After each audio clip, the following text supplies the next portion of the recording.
আপনারা তো এই বিষয়গুলো দেখেছেন যে বিভিন্ন সময়ে আজকে যিনি আমাদের প্রার্থী আমাদের আদিব ভাইয়ের উপরে যে ধরনের হামলা হয়েছে এবং 24 পরবর্তী সময়ে আমাদের প্রচার কার্যক্রমের উপরে এভাবে দলীয় পরিচয়ে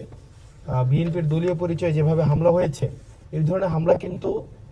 একটা পুরা নির্বাচনী কার্যক্রমের মধ্যে একটা নেতিবাচক একটা বার্তা যায়, যে দমন পীড়নের যে বার্তা এবং কেন্দ্র দখল করার যে বার্তা, সেই বার্তাটি আজকে মনে হয় যে প্র্যাকটিস ম্যাচ শুরু হলো এবং বিভিন্ন সময় আমরা দেখেছি যে কেন্দ্র দখল করার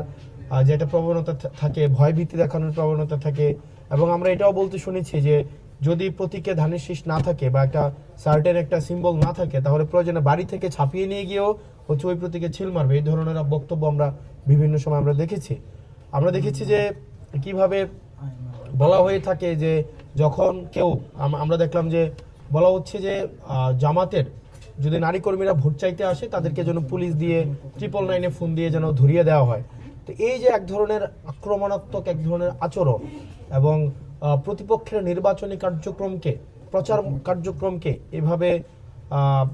আক্রমণ করার যে প্রবণতা, সেটি আসলে কতটা নির্বাচন দিন পর্যন্ত কতটা অংশগ্রহণমূলক নির্বাচন পরিচালিত হবে, সেটি নির্বাচন কমিশনের জন্য একটি চ্যালেঞ্জ বলেই আমরা মনে করছি। Thank you so very much, আপনারা সময় দিয়েছেন।